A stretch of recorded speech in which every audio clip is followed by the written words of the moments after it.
Hello everyone, स्वागत है आप सभी का इस सेशन में। तो आज के इस सेशन में हम लोग पढ़ने जा रहे हैं मनी एंड क्रेडिट। पढ़ने नहीं जा रहे बल्कि उस चैप्टर के मोस्ट रिपीटेड क्वेश्चंस, यानी कि जो बार बार रिपीट होते रहते हैं, प्रीवियस ईयर एग्जामिनेशंस में आते हैं, उन सभी क्वेश्चंस को देखने लगे हैं, उनके आंसर्स के समेत। तो चलिए सबसे पहले क्वेश्चन पर यहाँ पर आ जाते हैं बच्चा पार्टी। और सबसे पहला क्वेश्चन है बहुत ही कॉमन सा क्वेश्चन जो कि मैं काफी बार करा चुकी हूँ आप लोगों को, कि how do banks mediate between those who have surplus money and those who need money. यानी कि बैंक्स जो हैं उन लोगों के बीच में कैसे मीडिएट करते हैं जिनके पास बहुत सारा पैसा होता है, मतलब डिपॉजिटर, और जिसके पास पैसा नहीं होता यानी कि बोरोअर। तो बेसिकली यहाँ पर बैंक की लोन एक्टिविटी की बात की जा रही है, वही हमें लिखना है। क्वेश्चन चाहे किस तरीके से भी आए उसके एसेंस को समझो। यहाँ पर वही लिखेंगे कि बैंक्स जो हैं उन लोगों के बीच में मीडिएट करते हैं, दोज हु नीड मनी यानी कि borrowers and those who have surplus money यानी कि depositors.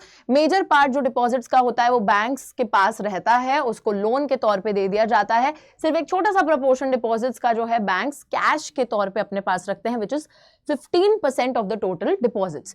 Depositors who might come to withdraw money from the bank on any given day, these deposits are given by the bank to pay them.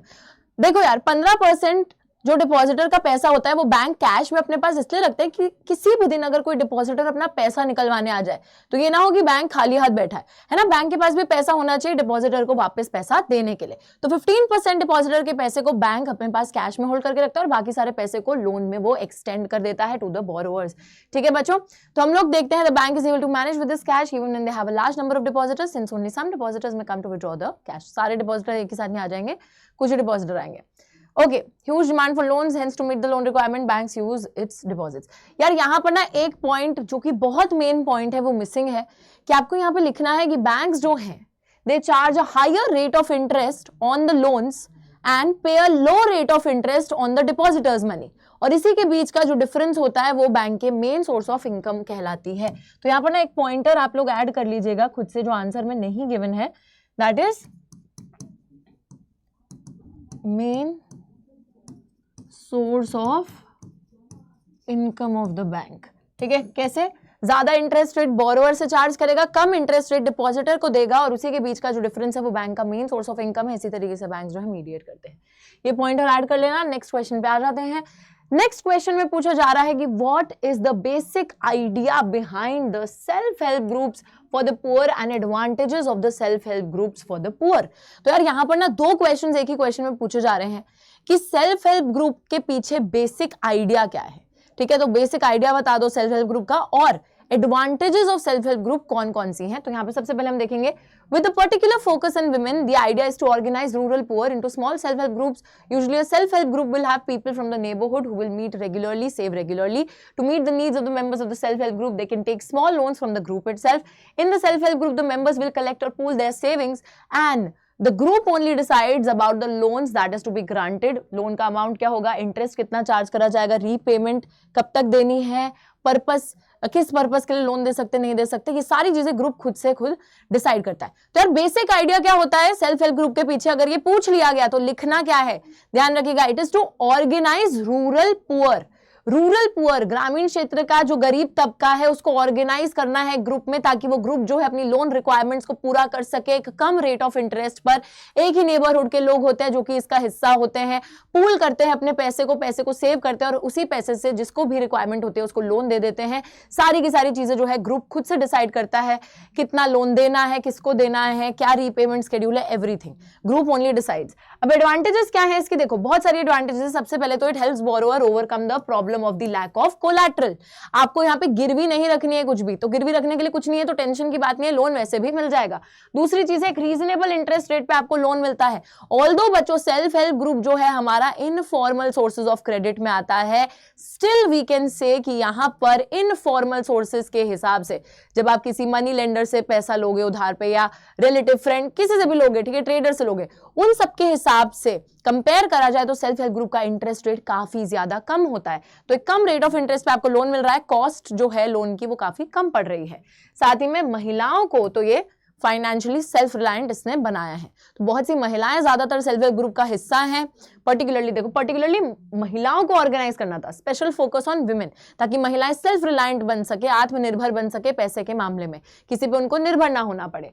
और last चीज है कि regular meetings जब इस group की होती हैं तो उससे एक प्लेटफॉर्म प्रोवाइड होता है to discuss and act on a variety of social issues such as health, nutrition, domestic violence etcetera. बहुत सारे जो मुद्दे होते हैं सामाजिक तौर पर, उन सभी मुद्दों को डिस्कस करने के लिए भी आपको एक प्लेटफॉर्म मिलता है जब आप रेगुलर बेसिस पे ग्रुप की मीटिंग्स को अटेंड करते हो तो। ठीक है, तो ये हो गया हमारा सेकंड क्वेश्चन। चलिए थर्ड क्वेश्चन पे आ जाते हैं। थर्ड क्वेश्चन क्या है इसको भी देखते हैं। थर्ड क्वेश्चन है, how does the use of money make it easier to exchange things, explain with example.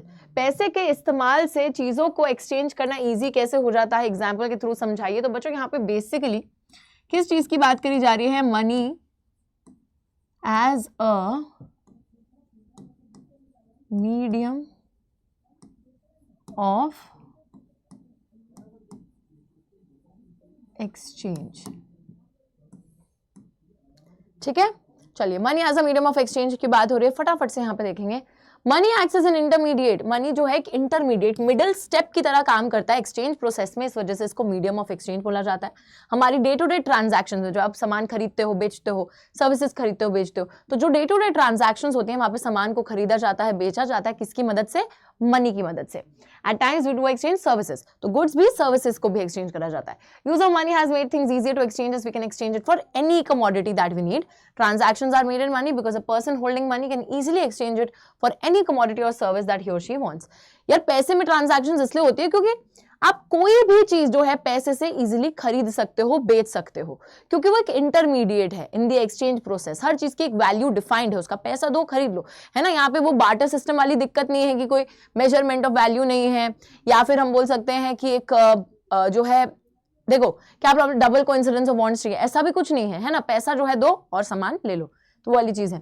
Main function of money in our economic system is to facilitate the exchange of goods and services. Without exchange of money nobody can fulfil his all of the needs and requirements. ये कैसी English लिखे है पता नहीं, English थोड़ी खराब लिखे बच्चों। पर यहाँ पर देखिए ध्यान दीजिएगा, यहाँ पर एक्सप्लेन विद एग्जाम्पल लिखा है, ठीक है, कि पैसे से आप इजिली जो है कैसे एक्सचेंज कर सकते हो। तो बेसिकली ना यू कैन राइट कि देखो हर चीज का एक प्राइस डिफाइंड है, उतना प्राइस पे करो और आराम से वो चीज ले लो, ठीक है। और हर कोई मनी को एक्सेप्ट भी करता है क्योंकि उस मनी से वो अपनी मर्जी की कोई भी चीज खरीद सकता है। But this thing was not possible in the barter system. और फिर आप बार्टर सिस्टम का कोई एग्जांपल दे सकते हैं कि वहां पर अगर वीट के बदले आपको वीट के बदले अगर जूता चाहिए, तो जरूरी नहीं है कि दूसरा इंसान भी जूते के बदले वीट लेना चाहता हो, तो उस केस में पॉसिबल नहीं है। बट मनी के आने से things are possible, exact value pay करो और चीजें खरीद लो, ठीक है। तो वैसा एग्जाम्पल आप दे सकते हैं। चलिए फोर्थ क्वेश्चन यहां पर आता है, बहुत ही ज्यादा important question, difference between the formal and the informal sources of credit. ठीक है बच्चा पार्टी, अब देखो फॉर्मल सेक्टर क्रेडिट है, इनफॉर्मल सेक्टर क्रेडिट है। फॉर्मल सेक्टर क्रेडिट के अंदर अगर हम देखें तो RBI regulates the activities of the formal credit sources. यहाँ पे कोई भी ऑर्गेनाइजेशन नहीं है जो कि क्रेडिट एक्टिविटीज को कंट्रोल करती है। तो फॉर्मल सेक्टर के अंदर कौन कंट्रोल करता है, RBI, the reserve bank of India controls the entire formal sector. Informal sector के अंदर ऐसी कोई भी ऑर्गेनाइजेशन नहीं है कंट्रोल करने के लिए। दूसरी चीज ये है, यहाँ पे एक कम रेट ऑफ इंटरेस्ट चार्ज करा जाता है लोन पे, तो बोरोअर के लिए आसान होता है लोन को रीपे करना, ठीक है। लेकिन यहाँ पर एक ज्यादा higher rate of interest charge करा जाता है। साथ ही में देखो डिफिकल्ट तो है ही बोरोअर के लिए लोन को रीपे करना, plus no one can stop them from using unfair means to get their money back। गलत तरीकों का इस्तेमाल करा जाता है पैसा वापस वसूलने के लिए, जिससे भी यहाँ पे कोई नहीं रोक सकता क्योंकि कोई फॉर्मल ऑर्गेनाइजेशन ही नहीं है, किसी का कोई कंट्रोल ही नहीं है, ठीक है। तो ये वाली बात बिल्कुल क्लियर है। और यहाँ पर एक और क्वेश्चन हम लोग देखेंगे, क्या लिखा है, cheap and affordable credit is crucial for the country's development. सस्ता क्रेडिट, सस्ते क्रेडिट का मतलब है कम रेट ऑफ इंटरेस्ट पे जो क्रेडिट मिलता है वो एक देश के विकास के लिए, देश की डेवलपमेंट के लिए काफी ज्यादा क्रूशियल है। तो देखिए cheap and affordable credit is crucial because many people want to start an enterprise by borrowing, will not do because of the high cost of borrowing. Banks and cooperative societies need to lend more. This would lead to higher income. Many people could then borrow cheaply for a variety of needs and they could grow crops, do business or set up small scale industries. तो यहाँ पे लिखा है कि अगर सस्ता credit मिलेगा तो उससे क्या है, बहुत से लोग, देखो यार अगर महंगा क्रेडिट होगा, अगर महंगा लोन आपको मिल रहा है, एक ज्यादा रेट ऑफ इंटरेस्ट पे लोन मिल रहा है, तो पहले ही इंसान डिस्करेज हो जाएगा कि यार मेरे को तो लोन लेना ही नहीं है ना। हायर कॉस्ट ऑफ बोरोइंग देखकर पहले ही आप जो है अगर पैसा लेना भी चाहते होगे ना लोन के तौर पे, तो आप नहीं लोगे, क्योंकि आपको लगेगा कि मैं ले तो लूंगा, फिर मैं इसको चुकाऊंगा कैसे। सो पहले ही आप पैसा नहीं लेने में इंटरेस्टेड रहोगे। दूसरी चीज यहां पर यह है कि बैंक्स और कोऑपरेटिव सोसाइटीज को ज्यादा पैसा अपना एक्सटेंड करने की जरूरत है, ज्यादा लोगों तक पहुंचने की जरूरत है, ज्यादा लोगों को लोन देने की जरूरत है, क्योंकि वो एक कम रेट ऑफ इंटरेस्ट पे लोन देते हैं। तो इससे क्या होगा, जब ज्यादा लोग लोन देंगे तो लोग अपने मन मर्जी का जो काम चालू करना चाहते होंगे, अपने काम को एक्सपैंड करना चाहते होंगे, वो कर पाएंगे। ठीक है, तो हायर इनकम होगी लोगों की, डेफिनेटली वो इन्वेस्ट करेंगे पैसे को ग्रो करेंगे, एक्सपैंड करेंगे, कुछ बिजनेस स्टार्ट करना होगा वो स्टार्ट करेंगे, बोरो कर पाएंगे पैसा for a variety of needs, they could grow crops, business, small scale industry setup करनी है, जो भी करना है वो कर पाएंगे, क्योंकि कॉस्ट ऑफ बोरिंग कम रहेगी और वो ज्यादा इंटरेस्टेड रहेंगे लोन लेने में। तो ऑब्वियसली बात है, अगर वो इकोनॉमिक एक्टिविटीज में और हिस्सा लेंगे, एक्सपैंड करेंगे, पैसा बढ़ाएंगे अपना, तो उससे इकोनॉमी भी ग्रो करेगी।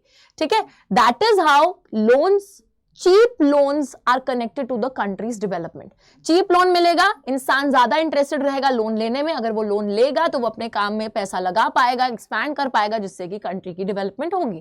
That is how it is related. यही चीज जो है एग्जामिनर को समझानी है। तो इसी के साथ हमारे मोस्ट रिपीटेड क्वेश्चंस इस चैप्टर के होते हैं complete. I will see you guys in the next session. Take care.